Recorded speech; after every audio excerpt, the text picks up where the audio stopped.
جب کسی خاتون کی ڈیتھ ہوتی ہے تو ہر گھر میں تقریباً 95% مسلمانوں کے گھرانے ہیں، اس میں ان کی جو تدفین ہوتی ہے اس میں بالکل سیم پریکٹس ہوتی ہے کہ جب ان کا آخری دیدار ہوتا ہے تو یہ کہا جاتا ہے کہ نامحرم نہ آئیں، نامحرم نہ دیکھیں، اور جب انہیں دفنانے کا ٹائم ہوتا ہے تو محرم جو حضرات ہیں وہ انہیں قبر میں اتارتے ہیں۔ محرم مثلا ان کا بھائی، بیٹا، باپ، اس طرح کے جو رشتے ہیں وہ جو ہے قبر میں انہیں اتارتے ہیں، اور اگر قبر میں بھی آخری دیدار کرنا ہوتا ہے تو صرف محرم حضرات آخری دیدار کرتے ہیں، اور اوپر ایک چادر بھی تان لی جاتی ہے تاکہ کوئی انہیں نہ دیکھے۔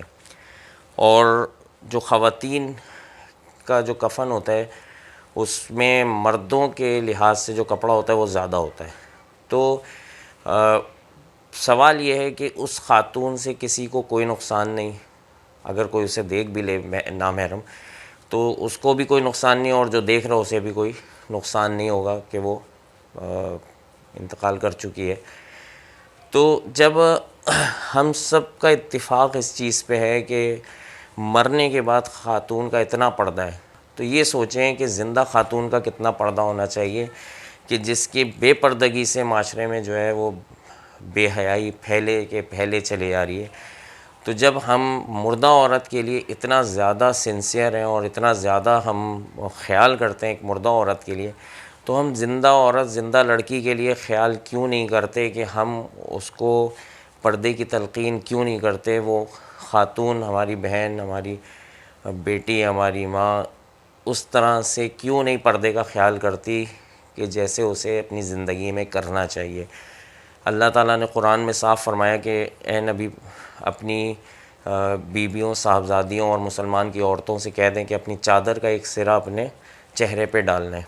تو پردے کا اہتمام جو ہے وہ اسلام میں بالکل اسی طرح سے ہونا چاہیے خواتین کا جیسے کہ انتقال کے بعد خیال کیا جاتا ہے پردے کا۔ اس کے علاوہ اللہ تعالیٰ نے قرآن میں فرمایا مردوں سے کہ مردوں سے کہیے کہ اپنی نگاہوں کو نیچے رکھیں اور اپنی شرمگاہوں کی حفاظت فرمائیں۔ تو مرد کی جو نگاہ نیچے رکھنے کا کہا ہے تو یہ اتنی بڑی مثلا ایک تجویز اور اتنی بڑی سمجھے دوائی ہے مرد کے لیے کہ اگر وہ قوت حاصل کرنا چاہتا ہے تو اپنی نگاہوں کو نیچے کر لے۔ وہ ساری کی ساری قوت اس کی نگاہوں میں چھپی ہوئی ہے۔ اگر وہ اس آیت کو سمجھ جائے مرد کے نگاہ نیچے کرنے کی کتنے فوائد ہیں تو کبھی شاید نگاہ کو نہ اٹھائے، کیونکہ اللہ تعالیٰ جو ہے وہ چونکہ اللہ نے ہمیں بنایا ہے تو اللہ جانتے ہیں کہ کس کو کس طرح سے چلنا چاہیے۔ عورت کو کہا پردہ کرو اور مرد کو کہا نگاہوں کو نیچے رکھو۔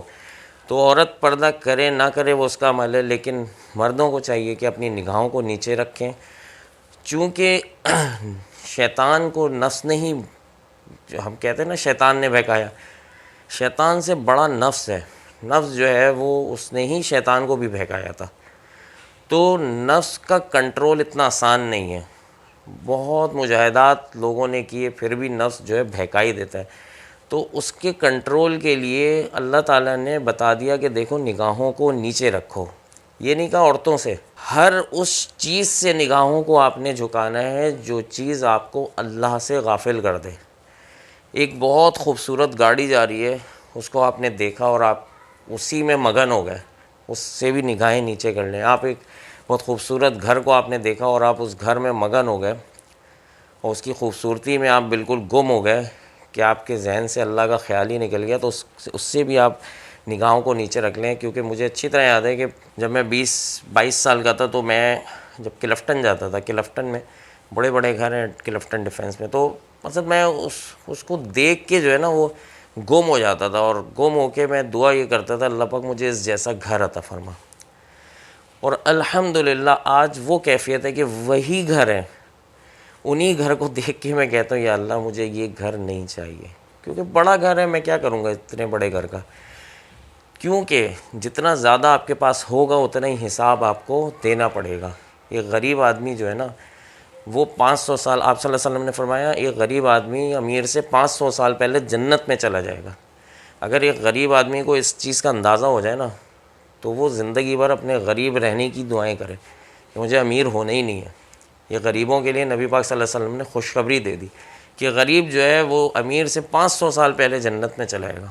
تو جب آپ کسی بنگلے کو، محل کو دیکھیں تو اس سے نگاہوں کو نیچا کر لیں۔ اسی طرح دنیا کی کوئی بھی خوبصورتی آپ دیکھیں جو انسانوں نے بنائی ہے، ان سے آپ نگاہوں کو نیچے کر لیں، اور جب آپ نیچر کو دیکھیں گے تو آپ کو اللہ یاد آئے گا، اور جب آپ فیک چیزوں کو، ورچوئل چیزوں کو دیکھیں گے، مٹیریلزم کو دیکھیں گے، مادیت کو دیکھیں گے، تو آپ کو جو ہے اللہ سے غفلت ہونا شروع ہو جائے گی۔ تو مردوں کو کہا نگاہوں کو نیچے رکھو۔ جب آپ نگاہوں کو نیچے رکھیں گے تو آپ کو اللہ تعالیٰ نفس کا کنٹرول عطا فرمائے گا، پھر انشاءاللہ آپ کی زندگی بہت پرسکون اور بہت اچھی گزرے گی۔ تو مرد کی نگاہوں کو نیچے رکھنے سے اللہ تعالیٰ نے مرد کو قوت بھی عطا فرمائی۔ جو لوگ پریشان ہوتے ہیں نا، وہ پریشان نہ ہو، اپنی نگاہیں نیچے رکھنا شروع کر دیں، اللہ تعالیٰ انہیں ہر قسم کی بیماری سے اور ہر قسم کی قوت انہیں عطا فرمائے گا۔ تو یہ ایک بہت بڑا راز ہے اس آیت میں کہ نگاہیں نیچے رکھنے سے اللہ تعالیٰ نے مرد کو بہت کچھ عطا فرما دیا۔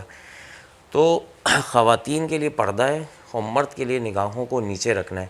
جب یہ دونوں اس طرح چلیں گے تو معاشرہ بیلنس رہے گا، ورنہ ڈس بیلنس ہو جائے گا اور معاشرہ ایسے ہی رہے گا جیسے جو ہے وہ پریشان کن معاشرہ، جیسے کہتے ہیں نا کہ ہر طرف پریشانی پریشانی۔ تو وہ اسی وجہ سے ہے کہ ہم نے اللہ کے احکامات کو چھوڑ دیا ہے۔ امید ہے میری بات آپ کو سمجھ آئی ہوگی۔ اپنا بہت سا خیال رکھیے گا۔ Thank you very much.